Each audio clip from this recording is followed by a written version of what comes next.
वह जिंदगी में कुछ भी हो जाए, आदमी को बीमार नहीं होना चाहिए, और अगर बीमार होना चाहिए तो इश्क का बीमार होना चाहिए, वरना जो बाकी बीमारियां हैं उसमें तो बड़ी दिक्कत हो जाती है।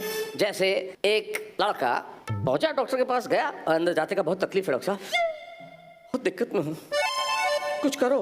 बोले हाँ तुम्हारी आंखें कमजोर है। अरे बोले बिना चेकअप के आपने कैसे बता दिया कि आंखें कमजोर है? बोले तुम बाहर से आते वक्त जब मेरा बोर्ड नहीं पढ़ पाए कि मैं जानवरों का डॉक्टर हूँ।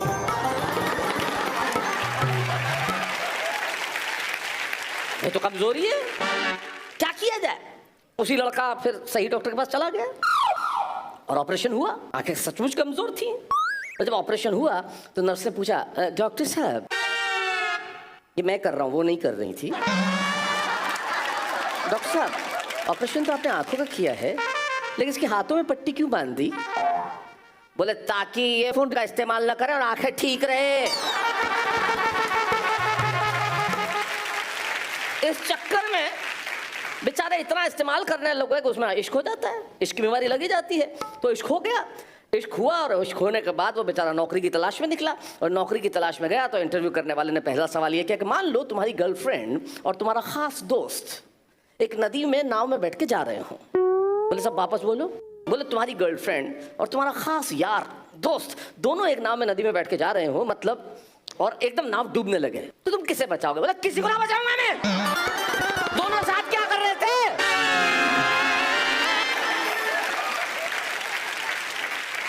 ऐसी बीमारी जिंदगी में नहीं होनी चाहिए। शैलेश जी, मार्केट में ऐसी अफवाह थी कि आप मुझसे नाराज हैं, लेकिन मैं मानता नहीं था। अच्छा। लेकिन यहाँ आने के बाद जब आपने जो टीम बनाई, लेकिन आज आपने जिनकी बगल में मुझे बिठाया है, मुझे ऐसा लग रहा है कि आपने मुझे कवि सम्मेलन में नहीं बुलाया है, काले पानी की सजा दी है।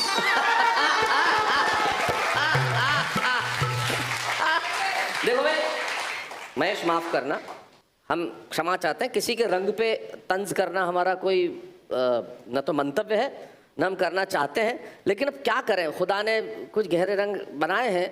तो मान लो अफ्रीका में वहाँ का कोई प्रेमी अपनी प्रेमिका के पास अमावस की रात में समंदर के किनारे बैठा हो, तो उसका पहला वाक्य क्या होगा मालूम है?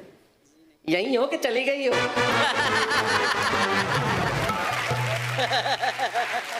अब ये तो जीवन है। चलिए ठीक है, मैं ये मान के चलता हूँ कि आज आपने हम दोनों को अप्रैल फूल बनाया है। तो मैं एक कविता इसी पर दे देता। सुना। मेरे मोहल्ले का एक वैवाहिक कार्यक्रम अप्रैल फूल की भेंट चढ़ गया। अच्छा। मैं 1 अप्रैल को शादी करूंगा, दूल्हा इस बात पे अड़ गया। अच्छा। मैं घोड़े के बजाय गधे पर बैठकर जाऊंगा और दुल्हन के बदले उसकी दादी ब्याह कर लाऊंगा। बहुत अच्छे। मोहल्ले वालों ने समझाया ऐसा करके तू मूर्ख कहलाएगा। दूल्हा बोला तभी तो असली मजा आएगा। शादी करने वाला वैसे भी कौन सा समझदार होता है, दौड़ के शादी करता है, बाद में उम्र भर रोता।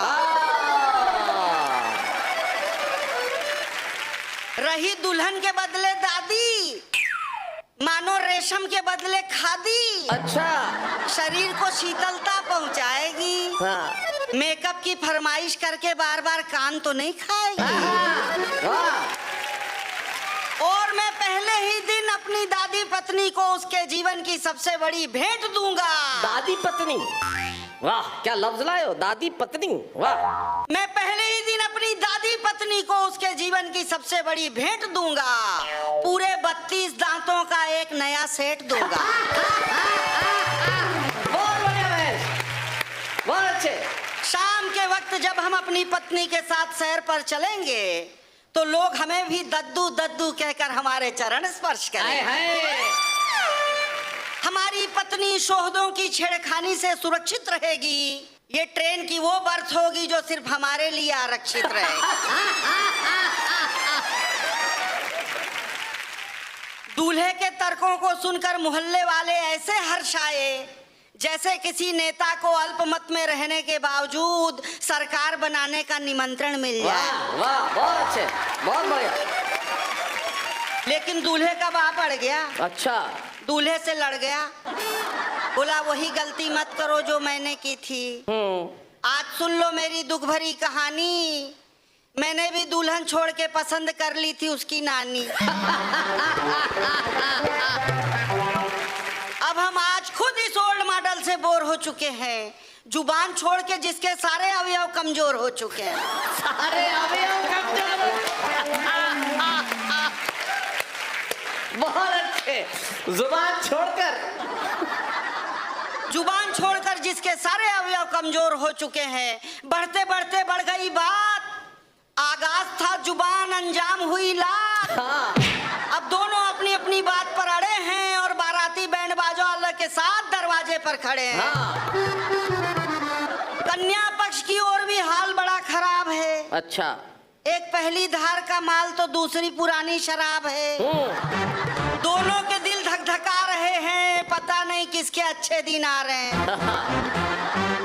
दादी कह रही है उम्र में ज्यादा भी चलेगा, अगर दूल्हा राजी ना हो तो उसका दादा भी चलेगा।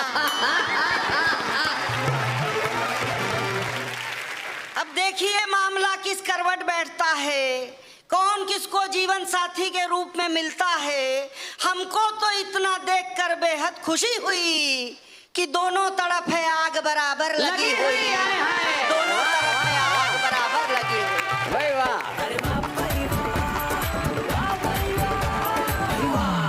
वैसे ये दृश्य जो है, मैं सोच रहा हूँ सचमुच दूल्हा जो है 25-30 साल का हो और दुल्हन मतलब 70 साल की हो तो एक शब्द की सार्थकता बिल्कुल सही हो जाएगी।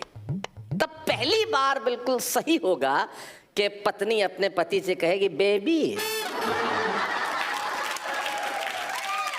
उस शब्द की सार्थकता का तभी इस्तेमाल हो सकता है जब ये 70 की हो और ये 30 का हो। लेकिन इसका अंजाम हमेशा शादी ही नहीं होता, इसका अंजाम कुछ दूसरा भी हो सकता है। इसका अंजाम क्या क्या हो सकता है तो वही बता सकता है जिसने बहुत इश्क किया हो। लेकिन हमारे पास वो लोग हैं जो बीमारियों का इलाज करते हैं। बीमारियों का इलाज मतलब वो नाड़ी देख के नहीं करते, दवा दे के नहीं करते, आपको कोई काढ़ा पिला के नहीं करते, वो कुछ ऐसा सुनाते हैं कि आपका दिल और दिमाग दोनों कह उठता है वाह भाई वाह। अरे यार कॉम्बिनेशन बड़ा कमाल का है।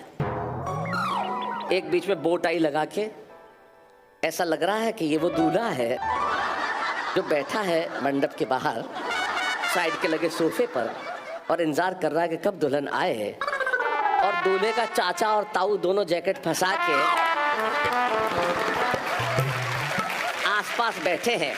चाचा और ताऊ के डील डॉल से पता चल रहा है कि इनकी निगाह सिर्फ बारात में रखे हुए खाने पर है कि कब ये सब कुछ निपटे और कब इनके हाथ में प्लेटें हो। भाई क्या बात है, आप तीनों ही बड़ा कमाल के लग रहे हैं। इधर महेश दुबे है, इधर सावन शुक्ला है, इधर आरपी शर्मा। इनके लिए जोरदार तालियां बजाते हैं हम।